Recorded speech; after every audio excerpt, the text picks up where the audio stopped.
오늘도 함께한 모든 분들 가운데 하나님의 은혜가 있으시기를 간절히 기원합니다. 종종 우리는 살아가며 또 경험하며 왜 이런 일이 나에게 일어날까 하는 순간들을 만나게 되곤 합니다. 그리고 그러한 깨달음을 얻기가 쉽지는 않지만 인생의 폭풍 한가운데서 만약 이런 순간을 만나지 않았다면, 이런 순간을 통과하지 않았다면 결코 만날 수 없는 하나님의 은혜를 경험하게 되기도 합니다. 오늘 우리가 함께 살펴나갈 시편이 그러한 선물과도 같은 고백을 우리에게 들려주고 있는 것이죠.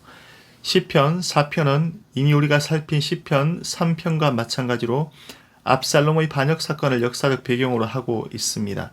다윗의 비탄시인 것이죠.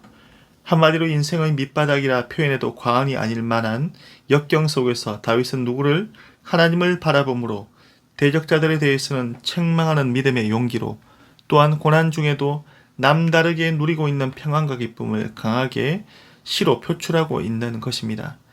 다시 말해 하나님을 절대 신뢰하는 자만이 두려운 밤조차 평안히 맞이할 수 있음을 노래하고 있는 저녁 찬송시로서 후대 사람들이 저녁 예배시 사용한 것으로 전해지고 있는 시편이 오늘 우리가 살펴나갈 본문인 4편인 것이죠. 먼저 1절을 살피겠습니다. 1절입니다. 내 의의 하나님이여 내가 부를 때 응답하소서. 곤란 중에 나를 너그럽게 하셨사오니 내게 은혜를 베푸사 나의 기도를 들으소서. 아멘. 다윗은 찬송의 첫 시작을 하나님을 향한 신실한 고백으로 시작하고 있습니다. 어떤 하나님을 고백하고 있습니까? 내 의의 하나님이여. 하나님께서는 의로우십니다. 계속해서 내가 부를 때 응답하소서.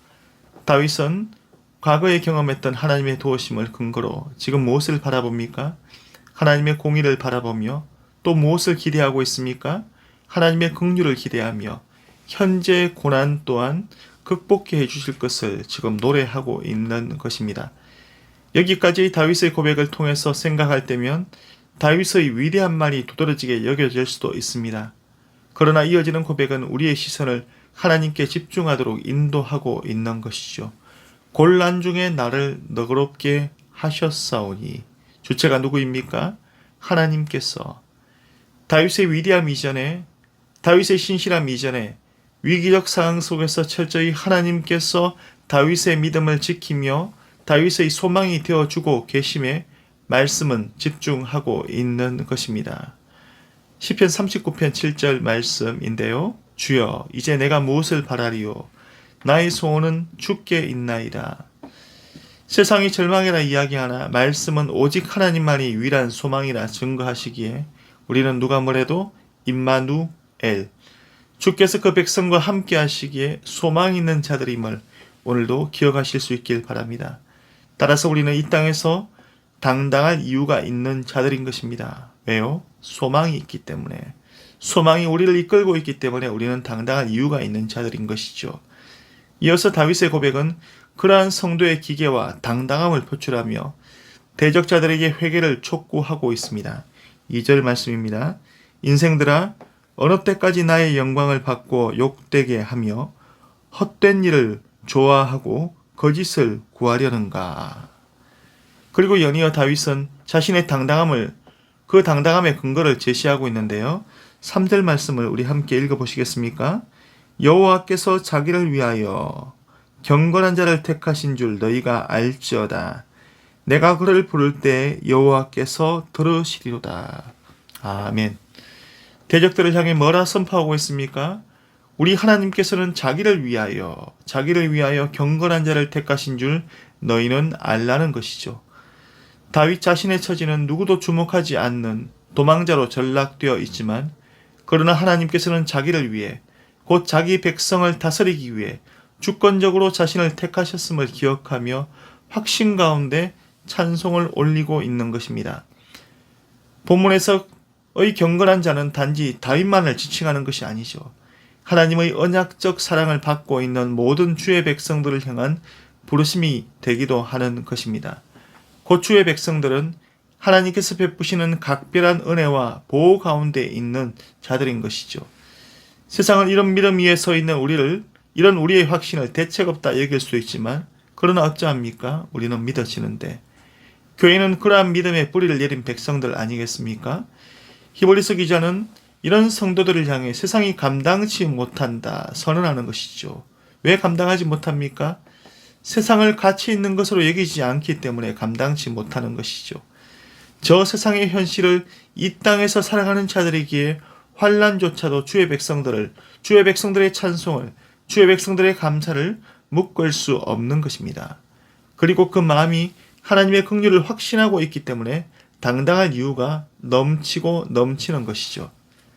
따라서 이런 특별한 보호 가운데 있는 주의 백성들에게는 백성으로서 마땅히 가야 될 길이 있음을 다윗은 권고하기 시작하는데요. 5절 말씀을 읽으시겠습니다. 의의 제사를 드리고 여호와를 의지할지어다. 누구를 의지할지어다? 여호와를 의지할지어다. 한마디로 하나님과의 관계에 집중할 것을 요구하고 있는 것입니다. 즉 의의 제사, 즉 오직 여호와를 신뢰함으로 또한 의뢰함으로 오직 하나님을 경배하는 예배자로서의 삶을 이 찬송을 대하는 모든 이들에게 다윗은 요구하고 있는 것입니다. 예배에 타협이란 없는 것이죠. 예배는 하나님의 부르심에 참여하는 백성들을 향하신 하나님의 거룩한 요구임을 기억하며 우리는 마음에 새기고 또한 새겨야만 하는 것입니다. 특히 코로나 시대라 불리우는 오늘날 예배에 대한 마음이 희석되기 쉬운 때가 아닌가 그렇게 여겨집니다. 처음에는 어쩔 수 없는 상황이라며 비대면으로 드린 예배가 익숙함이 되어버리면 자칫 당연함으로 서서히 변질될 수가 있는 것입니다. 사랑하는 성도 여러분, 깨어나셔야만 합니다. 우리는 깨어나야 하는 것입니다.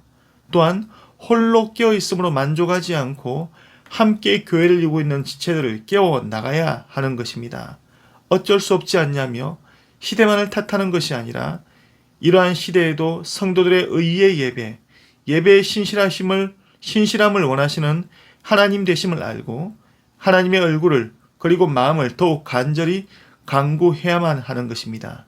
6절 여호와여 주의 얼굴을 들어 우리에게 비추소서.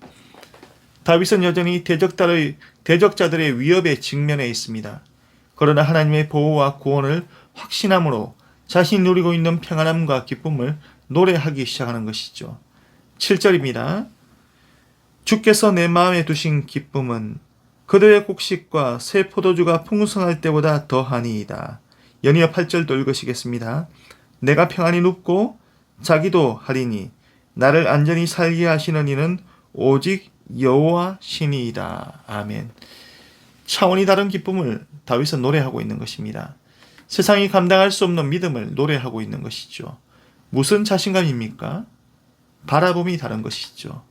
심지어 우리가 자칫 흘려버릴 수 있는 일상적인 누움과 잠조차 다윗의 눈에는 그 평안함의 근거를 자신을 보호하시고 지키시는 하나님께 두며 잊지 않고 찬송을 드리고 있는 것입니다. 사랑하는 성도 여러분, 우리가 이 자리에 있는 것은 하나님의 살아계심의 증거이며 하나님의 사랑하심의 증거임을 오늘도 기억하시며 오늘도 허락받은 하루하루를 우리의 믿음을 아버지께 고정하실 수 있는 주의 백성들이 되시길 간절히 기원합니다. 신명기 33장 29절 말씀을 읽어드리겠습니다. 이스라엘이여 너는 행복한 사람이로다. 여호와의 구원을 너같이 얻은 백성이 누구냐?